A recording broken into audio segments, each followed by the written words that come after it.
Hola, ¿qué tal amigos? ¿Cómo están? Muy buenas noches. Yo soy Esdras Chabot y esto es Dinero y Poder. La economía nacional muestra signos de desaceleración. La producción industrial del país disminuyó 0.4% en términos reales durante diciembre de 2018 respecto a noviembre. En su comparación anual cae 2.5%, cifras desestacionalizadas. Por su parte, el sector de la construcción cierra diciembre con una caída de 3.9% anual y en la mensual sube nada más 0.6%. Mauricio González, Macario Esquetino, buenas noches. Muy buenas noches, Buenas noches. sí.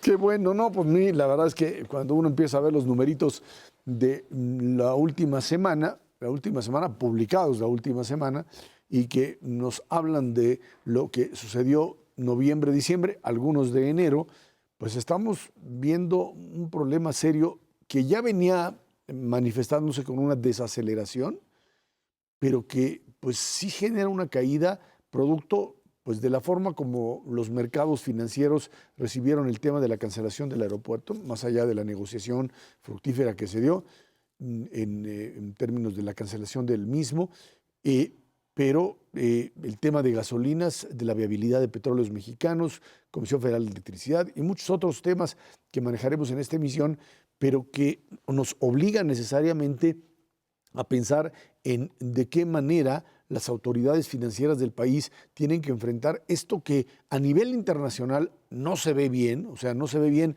la economía mundial, el enfrentamiento China con los Estados Unidos, el enfrentamiento de Estados Unidos internamente con su Reserva Federal, etcétera, el caso europeo, más lo que pues sucede internamente cuando pues las variables simplemente no están, digamos que alineadas a lo que podríamos llamar un modelo de crecimiento positivo, Mauricio.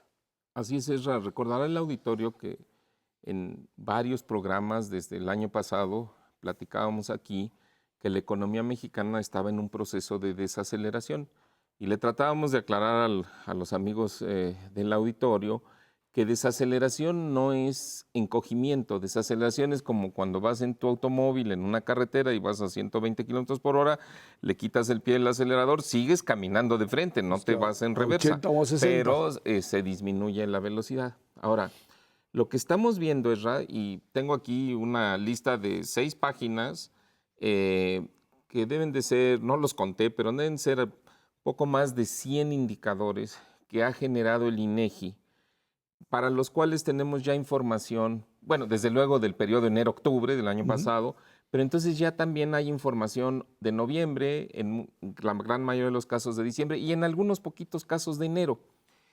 Y selecciono a propósito noviembre y diciembre porque alguien podrá decir, bueno, pues que este gobierno empezó realmente oficialmente en diciembre y eso es correcto, pero hubo una serie de acciones que yo creo que ya están incidiendo, bueno, que en su momento las comentamos aquí, ejemplo, la cancelación del aeropuerto que generó incertidumbre, que generó desconfianza, que desconcertó a la comunidad empresarial.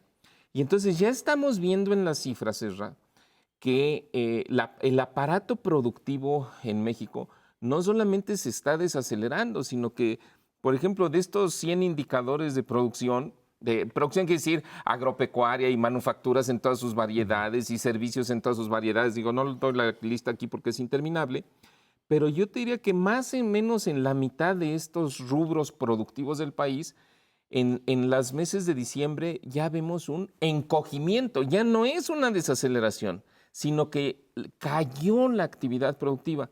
A mí sí me llama mucho la atención, Ezra, que este gobierno del presidente López Obrador que se preocupa muchísimo por el aspecto de productivo. Lo vemos en el sector energético.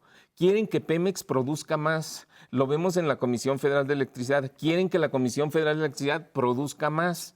¿Cómo producir más? Eso es un reto. Sí, claro.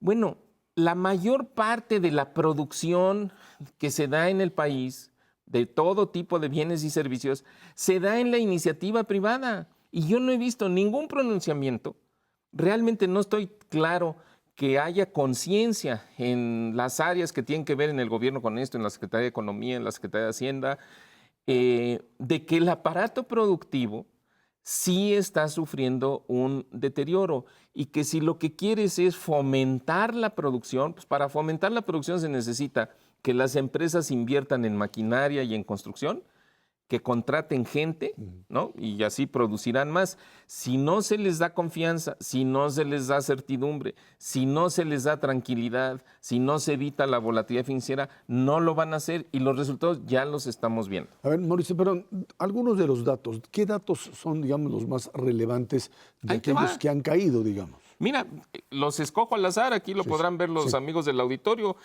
son los que están marcados en rojo, al azar, en orden como están estos datos. Actividad industrial, en el periodo enero-octubre del año pasado creció 0.4%. Bueno, 0.4% pues es poquito, pero creció.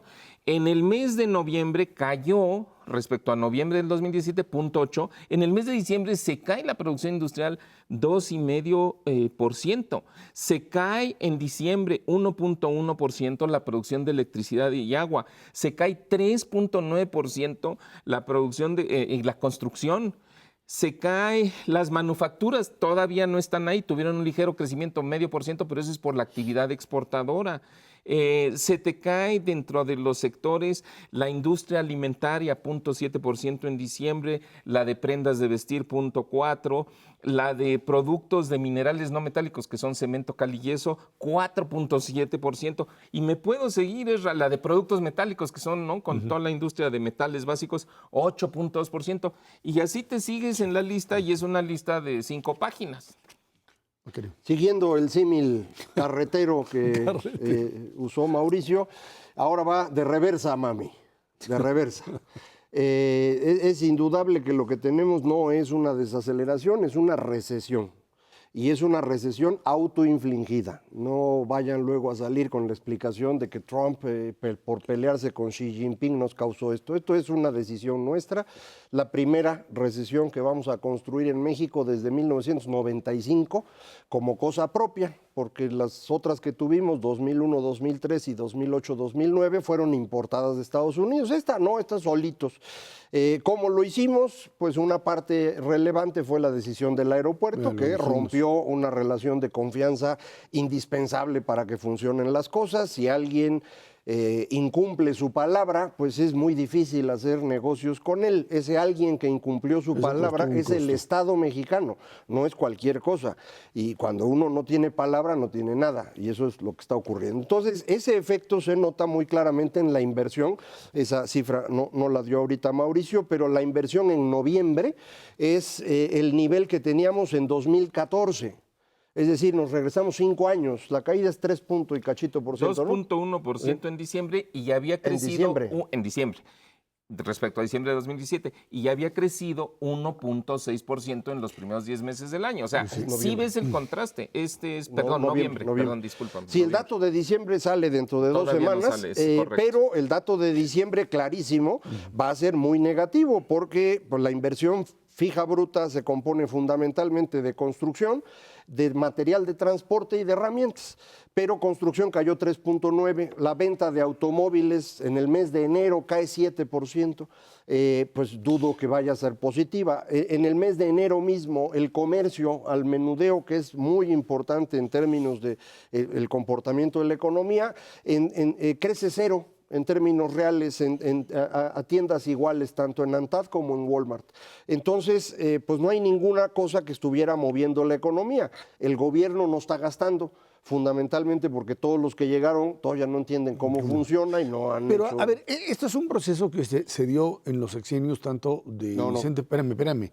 En los sexenios de Vicente Fox, de Felipe Calderón, cuando quizá no en la magnitud que se está dando en este momento, y ahí es parte de la discusión, porque el cambio de gobierno necesariamente implica cambios en las reglas, modificaciones que si le saben o no le saben, pero que de alguna forma implica necesariamente una caída. Aquí creo que la discusión es hasta dónde llega la caída, cuál es la profundidad en este terreno y si finalmente esto tiene posibilidad de componer. Es obvio que el tema aeropuerto dañó, pero se había dicho, hay posibilidad, digamos, de salir de ese tipo de bache con otros elementos. Aparecen otras temáticas que creo que vuelven a complicar este tipo de relación con la iniciativa privada, fundamentalmente en el tema Pemex, fundamentalmente hablando de refinerías y otros elementos. Y aquí el tema es hasta dónde este diálogo de iniciativa privada con un proyecto de crecimiento económico basado en lo que ha sucedido en los últimos años, que llaman el neoliberalismo, etcétera, con el nuevo proyecto de gobierno, si hay posibilidad de encontrar elementos en común para generar otra vez la confianza y el crecimiento, o si esto te mete en un carril de caída que te obligue a replantear absolutamente todo antes de que vayas a generar una crisis mayor que te dé menos posibilidades de salida. Dejar muy claro con el auditorio, no, esto no es una crisis todavía, pero si no se toman medidas, sí se puede convertir en una crisis. Tienes toda la razón. El primer año del gobierno siempre se desacelera la economía. Tenemos registrado esto que sucede desde 1995, cuando empezó el régimen del expresidente Zedillo, se repitió con Fox, con Calderón, con Peña Nieto, y este año pues también va a pasar. ¿Y por qué pasa? Pasa porque hay cambio de personas en el gobierno y el gasto del gobierno representa 20% de la actividad económica, cifras cerradas. Entonces, bueno, pues eso se vuelve un poco más lento porque la gente que llega no le sabe bien. Eso está sucediendo ya, de hecho, ahora. Pero eso no es nuevo, eso sucede siempre. Y también hay cierta cautela de las empresas privadas que dicen, hasta no ver claro cuáles son los proyectos del gobierno y demás, pues detengo un poco las cosas para no enredarme y no endeudarme, invertir y demás. Entonces, eso siempre sucede. Lo que pasa es que aquí se está agravando un poco, Ezra, porque, mira, es donde uno cree, bueno, yo creo que a veces no se le presta la suficiente atención. Es simplemente a nivel de ejemplos. Cuando tú cancelas, como acaba de mencionar el director de la Comisión Federal de Electricidad, Manuel Bartlett, bueno, no cancelas, sino cuando tú dices, mira, aquí hubo unas empresas que el gobierno las invitó a que vinieran, a que invirtieran, a que pusieran una red de ductos que sale carísima esa inversión para transportar gas. No se está transportando el gas. El señor Bartlett dice, es culpa de las empresas y además se les está pagando dinero y las empresas dicen, señores, así estuvo pactado y no se está transportando gas porque hay una serie de problemas para terminar de hacer los ductos. Algunos son problemas de carácter político-social y de otro tipo. Bueno, entonces, ¿qué es lo que hace el gobierno? En lugar de darle certeza a la empresa, decir, vamos a ver cómo arreglamos y terminas de hacer la red de ductos y entonces va a haber gas y entonces se acabó la bronca y va a haber electricidad barata. Para eso se hizo esa red de ese gasoductos. La reacción del gobierno es, vamos a invitar a las empresas a renegociar el contrato. Bueno, cuando tú inviertes cientos o miles de millones de dólares, pues tú dices, oye, si ya no me van a respetar el contrato, pues no voy a invertir más, ¿verdad? Es que finalmente se trata de dos modelos. Y esa señal se pasa a toda la economía. Entonces las empresas dicen, no, espérame tantito. Insistiría, estamos hablando no solamente de una contradicción como tal, sino que de dos lenguajes y dos modelos diferentes que hoy chocan una y otra vez y quizás... Pero tienen consecuencias, ese es el punto, no son gratis, ¿no? Así es. Yo sí quisiera insistir en que lo que estamos viendo ahorita no es una cosa normal. Efectivamente, al inicio de los sexenios hay problemas de arranque por cambios de equipo y lo que uno quiera, pero lo de ahorita es una cosa totalmente distinta. Es, insisto, una ruptura de confianza entre el Estado y las demás personas. El ejemplo del aeropuerto, el que acaba de dar Mauricio de los ductos de gas y el que podemos encontrar en cualquier otra parte. Esta forma de actuar del gobierno mexicano que tenemos en este momento ahuyenta a cualquier persona que quiera invertir. Esto ha significado que los inversionistas cambien de opinión sobre México a una velocidad espectacular. El Bank of America publicaba la opinión de los inversionistas. Hace un mes, 26% de los inversionistas en general, extranjeros, mexicanos, pensaba que México podría llegar a perder el grado de inversión en algún momento del futuro. Hoy, 67% cree que eso va a pasar antes de 2021. Y eso pasó en un mes, ¿eh? ese cambio de opinión. Si ahorita continuamos con brillantes ideas acerca de cómo rescatar a Pemex y cómo hacer que Comisión vuelva a ser un monopolio, pues el grado de inversión se va a perder mucho antes. O sea, sí estamos hablando de un problema serio. La visión que tiene el gobierno mexicano sobre cómo debe funcionar la economía es una visión que dejó de ser funcional hace muchísimo tiempo. Nadie en el mundo, de los países que son exitosos, se acerca a ese tipo de visión. Los únicos que tienen ese tipo de visión son los que hoy no tienen para comer. Es Cuba, es Venezuela, es Bolivia. Bueno, pues si eso quieren hacer en México, está bueno, nada más que no esperen que los inversionistas vengan a meterle lana a eso. Y además, lo que te digo es que genera tal ya grado de, digamos, no solo de ahuyentar la propia economía o las inversiones como tal, sino que pues entra en problemas o genera problemas financieros que yo creo que obligan necesariamente a una respuesta inmediata por parte de autoridades hacendarias antes de que esto se vaya a convertir en una crisis. Y creo que esta sería un poco la diferencia frente a lo demás. Gente que en Hacienda sabe muy bien de lo que está hablando, de lo que está sucediendo y que tendrá la oportunidad. Y que todavía hay buena confianza en los consumidores y eso puede reactivar las cosas. Vámonos a una pausa. Esto es Dinero y Poder.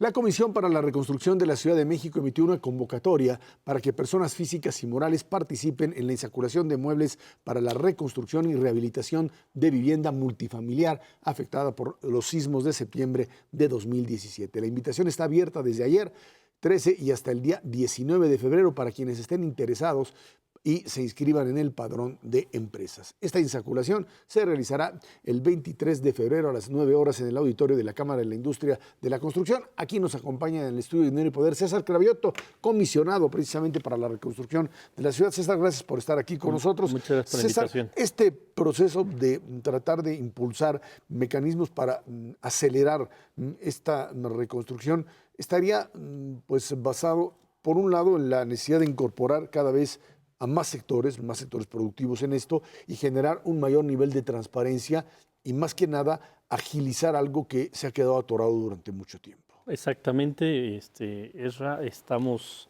tratando de darle velocidad a la reconstrucción porque ya llevan casi 17 meses los damnificados del sismo y en realidad el gobierno anterior nos dejó muy poco avance al respecto.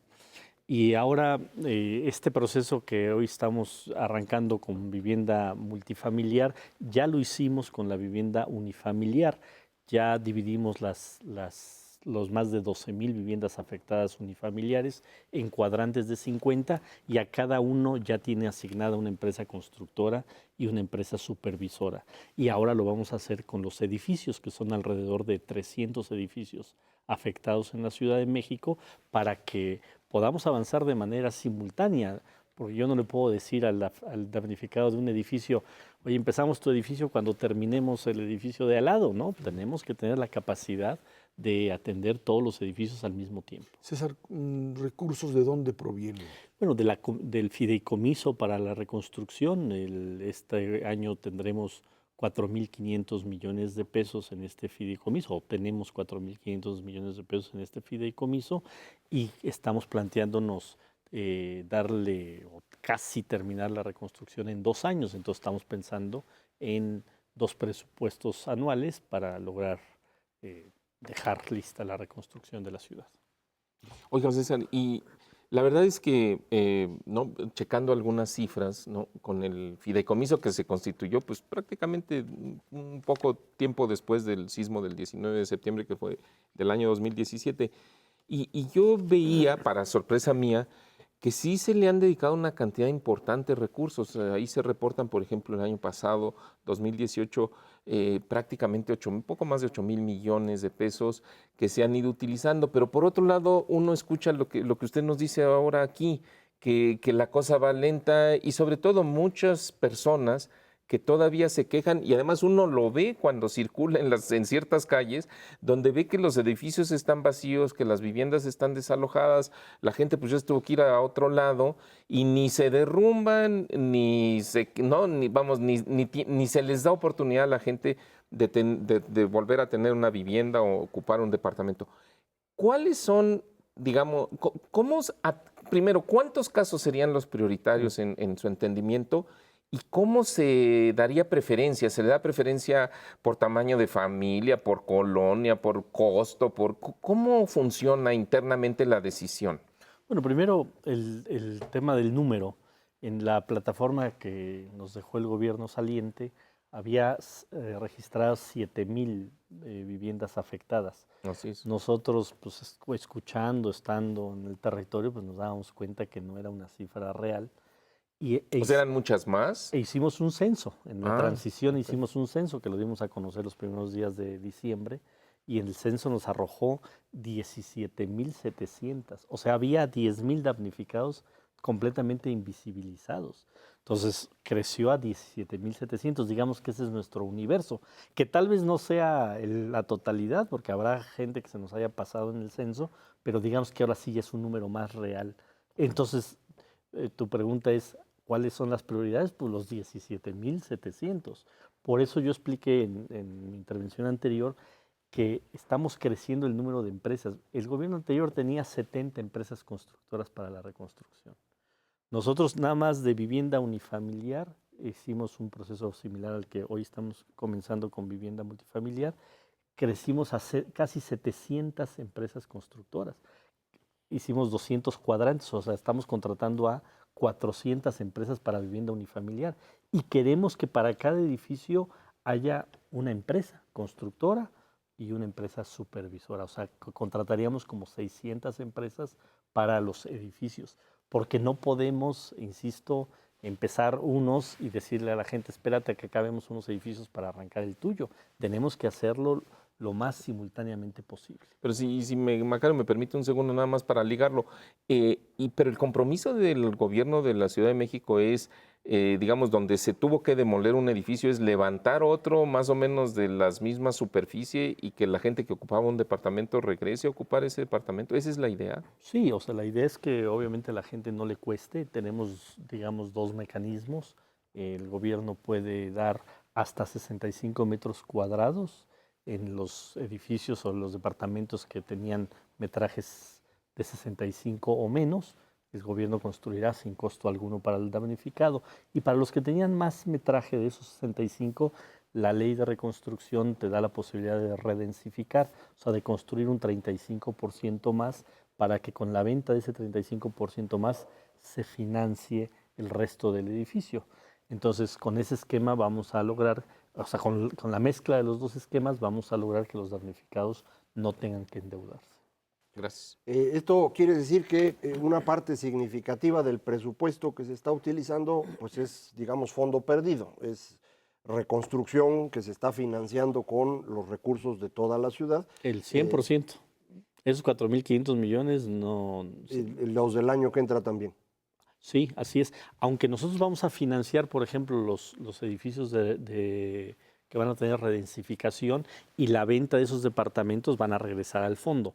Esa parte, digamos, sí. Esa parte sí regresa al fondo, porque antes era con una institución bancaria, pero eso íbamos a dejar pues en una, digamos, incertidumbre a los damnificados de que si no lograban la venta de esos departamentos, ¿quién le iba a pagar al banco el préstamo que estaba dando? Ahora el préstamo lo está dando el gobierno a tasa cero. Ahí es donde tengo una preocupación. Esto genera incentivos que no son muy útiles en el largo plazo. Si vuelve a haber otro terremoto, como lo va a haber, y se vuelve a destruir una parte de la ciudad, como probablemente ocurra, otra vez se va a financiar a fondo perdido. Es decir, no sería conveniente que al mismo tiempo, yo creo que está bien que se eche una mano a quien perdió lo que tenía, pero no deberíamos al mismo tiempo tratar de asegurarnos de que esto no vuelva a ocurrir, obligando a la gente a comprar un seguro, porque de otra manera pues el gobierno va a estar financiando continuamente las cosas, porque la destrucción de los espacios depende mucho del lugar donde se originó el terremoto. Ahora fue muy diferente a lo que había ocurrido en 85 y no sabemos de dónde viene el próximo y se nos van a caer otras cosas porque siempre se caen. Entonces, ¿cómo hacerle para no generar estos incentivos negativos? Nada más, ¿no? Yo creo que la sociedad en su conjunto, la sociedad capitalina, tenemos que entender que es una zona sísmica, que todos tenemos que prevenir y que todos tenemos que participar. De hecho, la ley de la Procuraduría Social habla que todos los edificios multifamiliares tienen que tener un seguro. Eso lo marca la ley de la Procuraduría Social.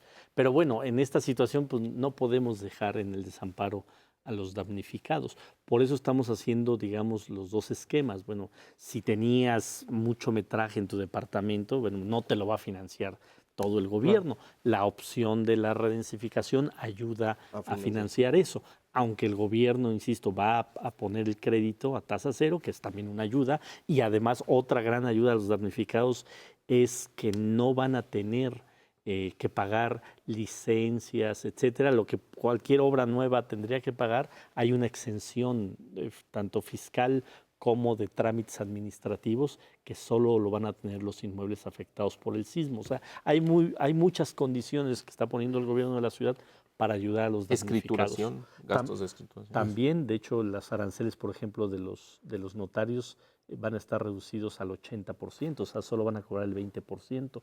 Y todos los pagos locales están exentos, justamente para lograr que la gente no solo tenga su vivienda, sino que tenga la propiedad de su vivienda. Finalmente, César, todas estas empresas que han sido atraídas a este proyecto, ¿cómo se les incorporó? ¿Fue a una adjudicación directa? ¿Se hizo un concurso o se les trajo, digamos, a partir de un determinado estudio que dijera hay que traer a estas empresas para hacerlo? Trabajamos con las cámaras y con los colegios, Cámara Mexicana de la Industria de la Construcción, Colegio de Ingenieros, Colegio de Arquitectos. Ellos nos están ayudando a hacer el filtro y además hicimos la convocatoria pública.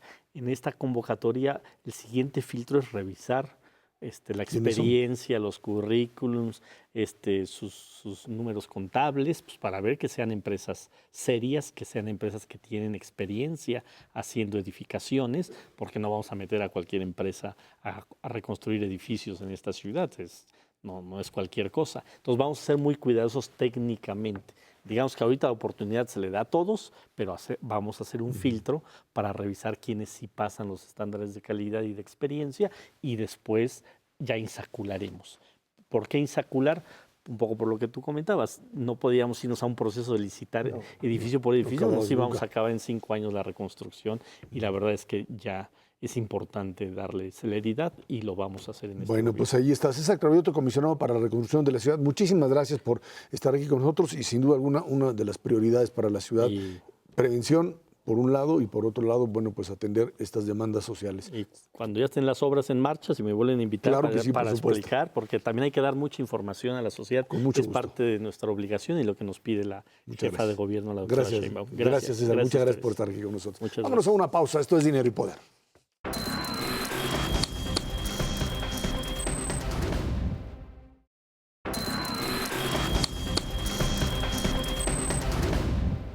Petróleos Mexicanos y la Comisión Federal de Electricidad presentan una débil práctica de transparencia que afecta su gobernabilidad e incentivan actos de corrupción. De acuerdo con los resultados del Índice de Transparencia Corporativa de las Empresas Productivas del Estado, elaborado por México Evalúa, del total de las 50 variables analizadas para construir el índice, en el caso de Pemex, solo el 28% registra una práctica buena o excelente en transparencia corporativa, mientras que para la Comisión Federal de Electricidad, solo el 22% de las variables analizadas tiene una calificación buena o excelente. Nos acompaña aquí en el estudio de Dinero y Poder Fernanda Ballesteros, coordinadora del área de regulación y competencia de México Evalúa. Fernanda, muchas gracias por estar aquí con nosotros. ¿Cómo llegan a estas determinaciones? ¿Qué es lo que los lleva a concluir que estas dos grandes empresas, hoy incluso a debate con respecto a su viabilidad, presentan estos niveles de opacidad? Muchas gracias por la invitación.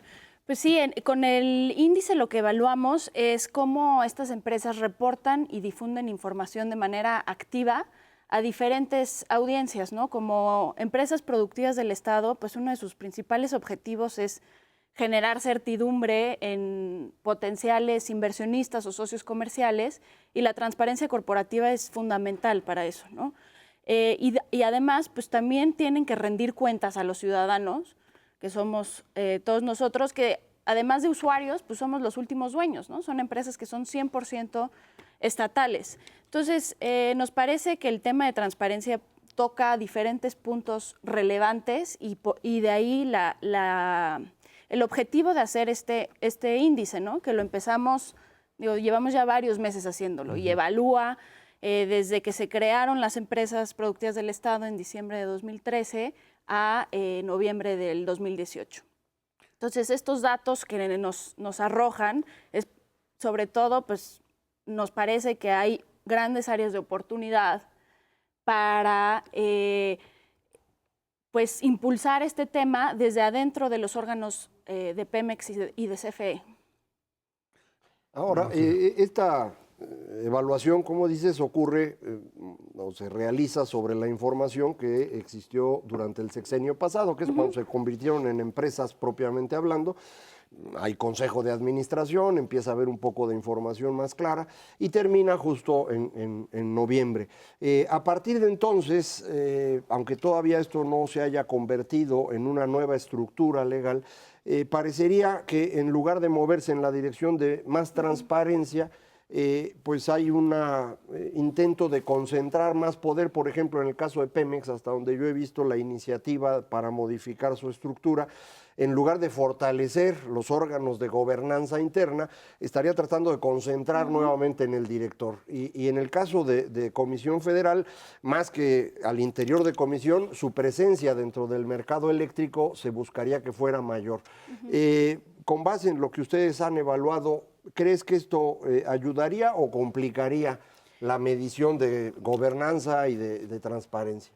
Sí, mira, nos pareció justamente que en este momento era muy relevante sacar estos hallazgos, ¿no? Estos resultados. Y precisamente fue un poco a partir de que se presentó la iniciativa de la ley de Pemex. En México Evalúa hicimos un llamado al Congreso para decir, pues para externar nuestra preocupación también por los riesgos que esta nueva funcionalidad al Consejo de Administración, que prácticamente lo anula, ¿no? Le quita su función estratégica, le quita los incentivos para que supervise al director general y concentra el poder en el director general. Y nuestra preocupación es que precisamente esa centralización al interior de los órganos de gobierno de Pemex, pues lo único que va a hacer es que va a hacer las decisiones más discrecionales y más opacas, ¿no? O sea, es un camino que abre la puerta a mayor opacidad, porque el mismo director es el que va a hacer sus normas, el que va a ejecutarlas y el que va a supervisarse. Entonces,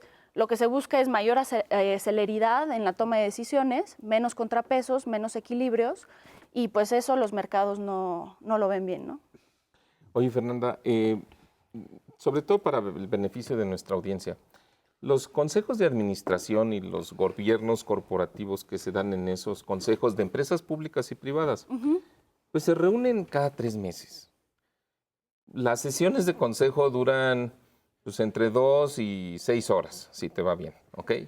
Se tratan temas muy importantes, los presupuestos, los planes estratégicos de las organizaciones y demás.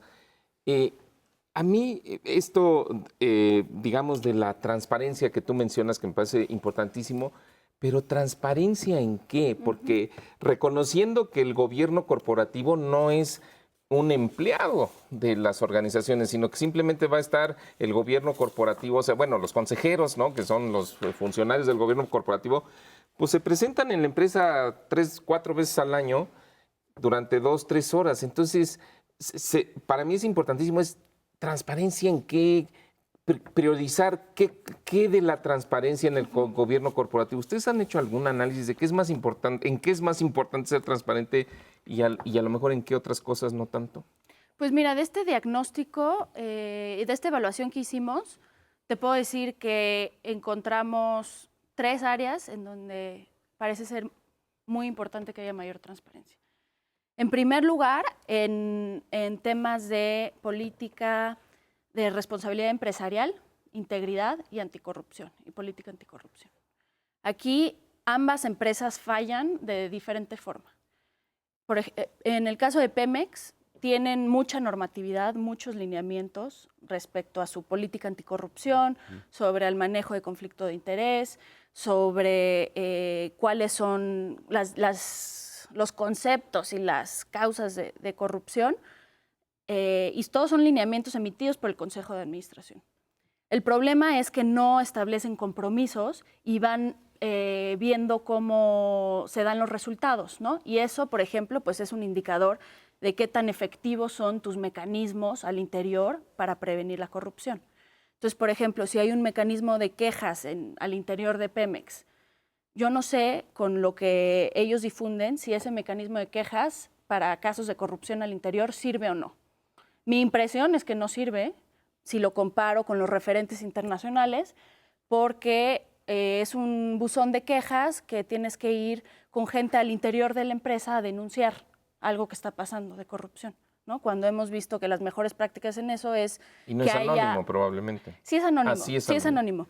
Pero de cualquier forma hay pocos incentivos a que la gente denuncie si pasa por un proceso en donde es con el mismo personal de Pemex, ¿no? A lo mejor con tu mismo jefe.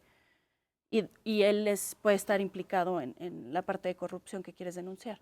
Entonces ahí, por ejemplo, pues un mecanismo que parecería más efectivo es hacer un buzón de quejas externo. Y para eso la transparencia pues es una herramienta muy útil, porque si tú pones, este es mi compromiso y lo voy a ir difundiendo de qué tanto se cumple o no, pues das un mensaje hasta el interior, ¿no? De que sí se están haciendo las cosas y de que sí están funcionando los mecanismos y utilícenlos, ¿no? Para tratar de prevenir la corrupción.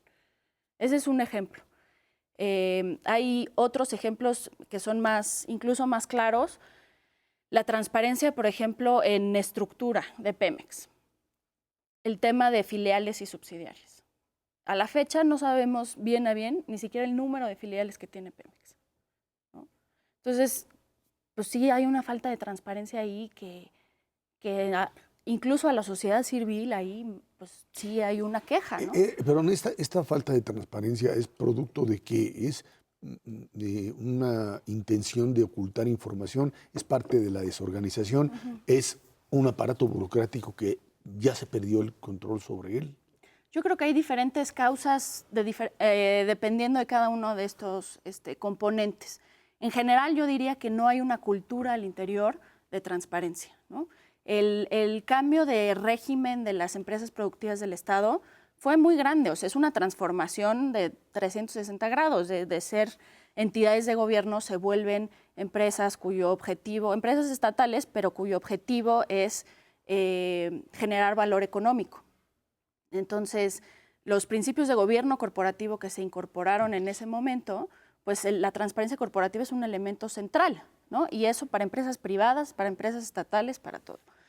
Pero eso toma tiempo, ¿no? Construir los mecanismos al interior para tener esta cultura de difundir información porque está en beneficio de la empresa, ¿no? Al final. O sea, en la ley se puso que se tienen que transparentar las actas de los consejos de administración, pues están ahí de la forma menos accesible posible, no se rinde cuentas en lo absoluto, o sea, eso no es lo que queremos. Queremos transformar al interior la cultura para que funcione para su propósito. De hecho, en buena medida, Pemex empezó a dar alguna información sobre lo que hacía cuando empezaron a pedir prestado fuera, y sí, entonces claro, se les obligó desde la Securities and Exchange Commission a publicar información, y es la que uno puede encontrar en su página, que por cierto no siempre es comparable, además con los cambios de estructura que tuvieron en 2013, y lo que tú comentabas, las filiales no sabe uno dónde están, no sabe uno en qué están gastando, y así es como de pronto se les desaparecen unos pocos miles de millones de pesos en fertilizantes, de los que uno no vuelve a saber nada. Entonces, la transparencia y la estructura de gobierno, por eso es tan importante. Sí. Creo que eso es relevante que los amigos del auditorio lo vean. Y sobre todo, Macario, lo que decías es la calidad de la información que se difunde, ¿no? Y eso también entra dentro de nuestros parámetros de evaluación. Qué tan accesible es la información, qué tan completa, qué tan confiable y qué tan oportuna es su difusión. Todo eso abona a que haya una verdadera rendición de cuentas. Porque, como bien dices, la mayoría de la información está en estos reportes 20F al SEC por obligaciones que ha adquirido Pemex y hay mucha información ahí. O sea, información financiera de estas empresas hay muchísima, ¿no? Y eso es una ventaja. pero después no se reproduce esa información en otros productos que sean más accesibles. Bueno, pues ahí está la información. Sin duda alguna, problemas serios para empresas mexicanas que además tienen que pues, ser bien calificadas porque de lo contrario, pues ahora sí que terminan pegándole prácticamente a toda la economía. Fernanda Ballesteros, muchísimas gracias por haber estado aquí. Gracias a ustedes. Vámonos a una pausa. Esto es Dinero y Poder.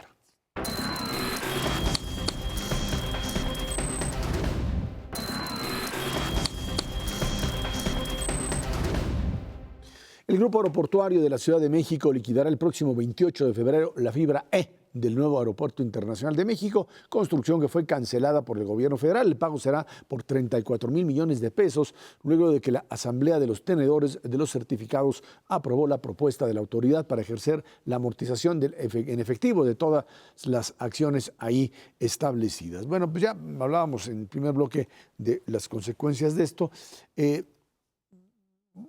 Digamos que se trata prácticamente en este caso de regresarle el dinero con los intereses que se tuvo, del dinero que habían puesto, que la verdad si fuera eso solamente pues no tendría ningún impacto, es simplemente pues fíjese que no me gustó su inversión, aquí se la regreso con la tasa de interés y ahí muere. El problema aquí creo que es más complicado porque pues por un lado hay todavía constructoras que están ahí, hay que a las que hay que liquidar o que pagar por ello, hay construcción hecha que tienen que tirar o algo tendrán que hacer, y hay todavía tenedores de bonos con los que tienen que negociar, y ahí los costos pues fluctúan, dicen que 60,000 millones de pesos, ¿no? Son 4,200 millones de dólares lo que se debe, Sí. que a 30 años que hay que estar pagando. No hay yo. No, espérame, no por eso, pero parte de lo que habrían acordado con los tenedores de bonos, de alguna manera te reduce esa cantidad. No. No, lo que hiciste tú debías 6,000 millones de dólares, pagaste 1,800 por adelantado, son los que habían pagado hace un mes, esos son 36,000 millones de pesos, y ahora se pagan 34,000, son 70,000, eso ya se pagaron. Se deben 4,200 millones de dólares adicionales, que son otros 80,000 millones de pesos. El costo total directo de cancelar el aeropuerto son 150,000 millones de pesos. Ya ahorita pagaste completito 70,000. Y eso al secretario de Comunicaciones y Transporte le dio mucho gusto. Dijo, ya ven, nada más no llegó ni a 100,000 millones de pesos. Pero y falta. dice uno, pero Cenicer, de veras, construyes una cosa y luego pagas por la cosa que construiste para no usarla. Es más, ni me la termine, déjela ahí porque me estorba. Porque el argumento es que te iba a costar mucho más caro. Eso no es cierto. A ver, mucho más caro el terminarla después. Eso no es cierto. Bueno, ahí está. No, es que mira, sí, yo creo que a mí sí me sorprendieron las declaraciones del secretario Jiménez Espriu porque como que lo planteó con mucha ligereza. Dice, es que nada más va a costar la cancelación del aeropuerto en Texcoco 100,000 millones, independientemente si el número está bien o mal, bueno, entonces no importa. Yo te diría, bueno, eso es lo que está sumando, es lo que ya le pagaron a los bonos por adelantado, a los tenedores de los bonos, más la obra que se hizo, que fueron fundamentalmente los cimientos y las pistas, o sea, lo que está enterrado, lo que no se ve, más lo que le debían algunos de los contratistas, ¿no? Que ya estaban los pedidos hechos y demás. Pero en realidad yo creo que ese no es el costo, Esra. Eso es lo que ya has tenido que sacar de la bolsa. El costo es mucho más grande, porque mira, el hecho de no tener un aeropuerto que le pueda dar servicio a los pasajeros, te va a implicar que el pasaje aéreo no crezca. Te doy unas cifras. El año pasado llegaron, a cifras cerradas, 48 millones de pasajeros al aeropuerto de la Ciudad de México, al actual. En 2015, o sea, no es muy lejos, llegaron 38 millones. O sea, en un plazo de 3 años crecieron 10 millones de pasajeros. Por eso el aeropuerto actual ya está saturado. Entonces, aquí el punto es, ¿cuánto te gusta que crezcan los pasajeros si hubiéramos tenido un buen aeropuerto y ¿no? que empezara a funcionar dentro de un par de años? Pues a lo mejor te crecen otros 10 millones de pasajeros en un periodo de 5 años. Eso no puede suceder con el aeropuerto actual, ni siquiera incluyendo el asunto de Santa Lucía, donde no hay proyecto para construirlo. O la ampliación del actual. Ni la ampliación. no es una cuestión de terminales para que camine la gente, es una cuestión de que las pistas de aterrizaje ya están saturadas. Entonces, esa es una parte del costo que hay que incorporar y que puede ser inclusive mucho más grande porque es algo que vas a dejar de recibir. Cada vez que despega y aterriza un avión, el aeropuerto recibe dinero. Si no hay más pasajeros porque no puedes recibir más aviones, pues entonces no va a haber ese dinero. Entonces, esto de que hubiera costado más continuar con la obra de Texcoco no es correcto, Y porque además, la iniciativa privada hubiera pagado A por ver, y ello. hay otros dos temas, que es el hecho de que para terminar de pagar, pues estás tomando en cuenta que utilizarás el propio impuesto de uso del aeropuerto para terminar de pagar lo que se debe, más el hecho de que Santa Lucía lo vas a construir a partir de ciertos recursos que será el propio ejército el encargado directamente de manejarlo, y ese es otro punto.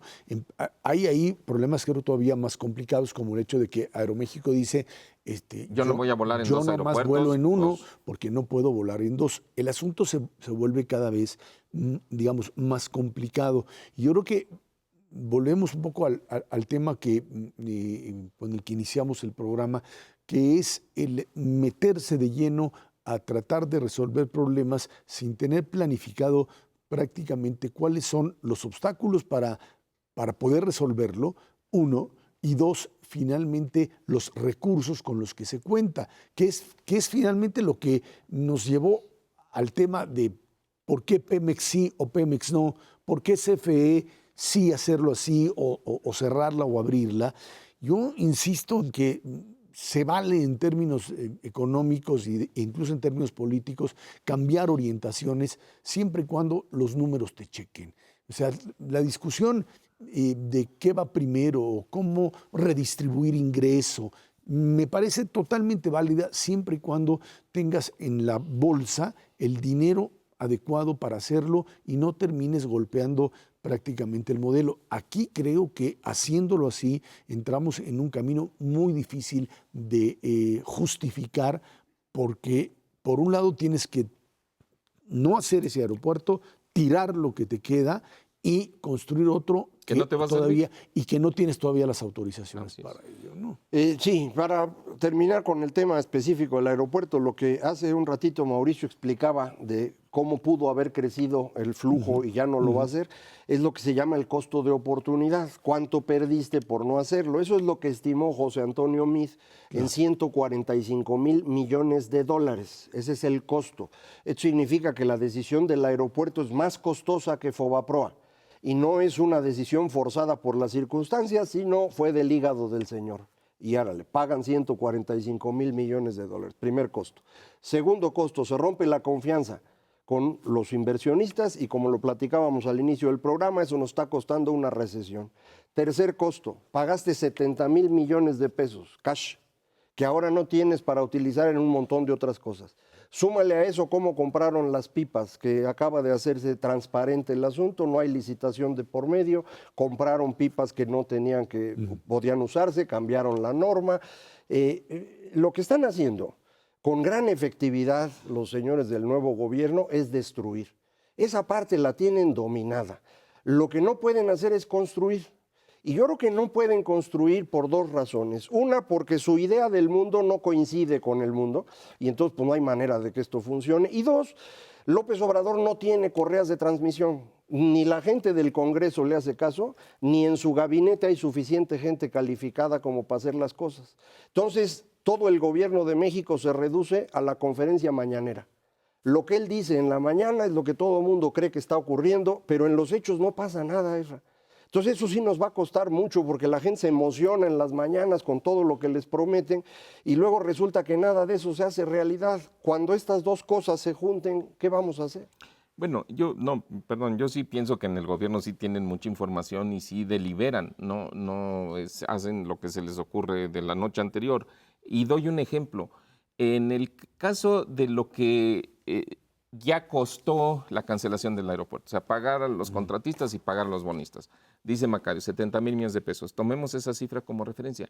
Yo creo que es un problema de lo que tú dices, Ezra, de dónde es mejor asignar el dinero. Y yo te puedo decir, Si esos 70,000 millones de pesos constantes y sonantes, en lugar de haber cancelado la obra, se los dedican al programa de inversión de Pemex, a Pemex no le bajan el grado de inversión como sucedió hace 3 semanas, Pemex estaría en mejores posibilidades de producir petróleo crudo y o hasta de construir financiar un pedazo de la refinería, y es dinero mucho mejor aplicado.